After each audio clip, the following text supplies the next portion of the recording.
Shalom. Selamat pagi Bapak Ibu, saudara-saudari yang dikasih Tuhan, dimanapun Anda berada. Senang sekali pada pagi hari ini kita boleh dengar-dengar akan firman Tuhan. Mari kita siapkan hati kita. Kita berdoa. Sungguh besar kasih karunia-Mu ya Tuhan. Persoalan-persoalan kehidupan kami boleh datang silih berganti. Tetapi satu hal yang kami tahu, Tuhan menjaga kami, Tuhan melindungi kami, dan Tuhan menguatkan kami. Untuk itu kami tidak takut akan segala hal dalam kehidupan itu. Kami tetap berjalan di jalan-Mu. Tuhan, masuklah dalam hati kami. Beracaralah seluas-luasnya dalam hati kami pada pagi hari ini. Kami siap untuk mendengarkan. Di dalam nama Tuhan Yesus. Amin. Baik, Bapak Ibu yang saudara-saudara yang dikasih Tuhan, judul kita pada pagi hari ini adalah membangun mesbah keluarga. Landasan firman Tuhan diambil dari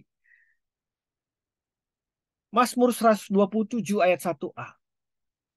Jikalau bukan Tuhan yang membangun rumah, sia-sialah usaha orang yang membangunnya. Yosua adalah seorang yang tersisa dari generasi padang gurun, yaitu generasi yang menyaksikan langsung perbuatan besar Tuhan dan penerimaan hukum Tuhan yang pertama. Dia memimpin generasi berikutnya dalam memasuki dan merebut tanah Kanaan. Sebagai bagian dari generasi yang menerima hukum Tuhan, Yosua tidak mau terjadi keterputusan dalam hal iman dengan generasi selanjutnya. Iman yang dia warisi dari pendahulunya harus diteruskan ke generasi berikutnya. Maka Yosua mengajarkan sekaligus menantang seluruh rakyat Israel untuk menyembah Tuhan. Bukan saja menyembah, tetapi menyembah Tuhan dengan benar. Dan dia pun memberikan ketegasan akan sikapnya untuk tetap mempertahankan menyembahan kepada Tuhan dalam seluruh keluarganya. Yosua memberikan teladan dengan berkata, tapi jika kamu anggap tidak baik untuk beribadah kepada Tuhan, pilihlah pada hari ini kepada siapa kamu akan beribadah. Allah yang kepadanya nenek moyangmu beribadah di seberang sungai Efrat, atau Allah orang Amori yang negerinya kamu diami ini. Tetapi aku dan seisi rumahku, kami akan beribadah kepada Tuhan. Yosua 24 ayat 15. Yosua kembali memberikan teladan kepada rakyat Israel untuk membangun mesbah keluarganya yang benar dan beribadah kepada Tuhan.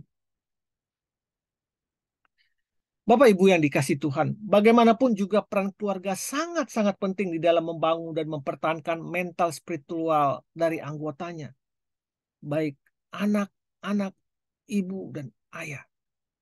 Keluarga yang kebobrokan seseorang tidak jarang dimulai dari kehidupan keluarga yang tidak beres. Keluarga yang broken home membuka kesempatan besar bagi setiap anggotanya, terutama anak-anaknya, untuk melakukan hal-hal yang sama di kemudian hari, atau bahkan lebih buruk.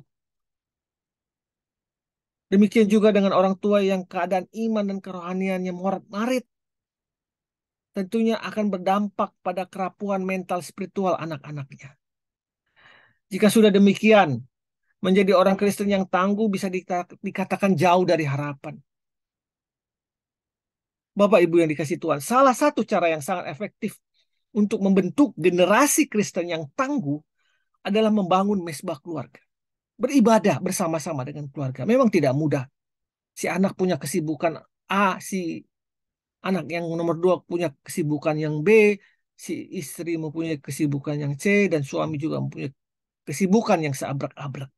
Tetapi ingatlah, jika engkau berhasil melakukan hal ini, maka itu adalah hal yang luar biasa yang membangun mesbah keluargamu, itu akan membentuk keluargamu yang cukup ampuh untuk membendung pengaruh-pengaruh negatif. Mesbah keluarga akan mampu membentengi setiap anggotanya dari pengaruh-pengaruh yang tidak baik itu. Dan juga mesbah keluarga sangat penting karena di sana terjalin keintiman secara fisik antara sesama anggota keluarga. termasuk keintiman emosional, dan yang paling penting dan mendasar adalah keintiman di dalam roh.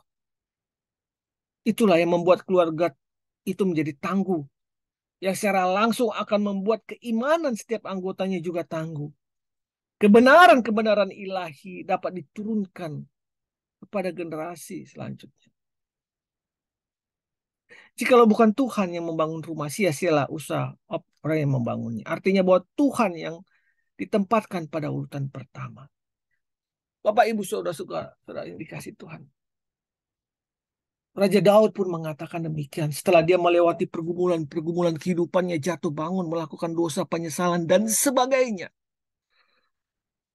Akhirnya sampailah dia pada satu kesimpulan. Itulah yang kuingini.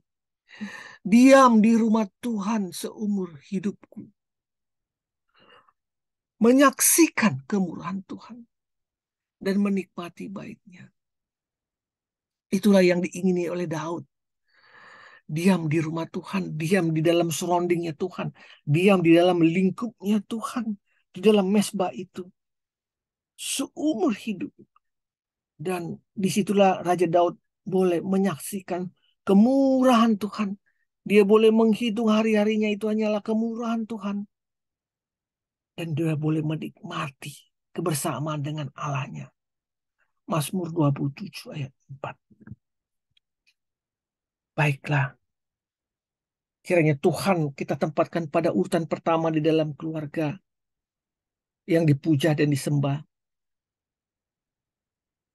Maka keluarga kita akan dijagai dari kehancuran, memimpin langkah setiap anggota kita, melindungi dan membuat perjalanan kita berhasil. Selamat pagi, selamat berkarya. Tuhan Yesus memberkati. Amin. Amin. Amin.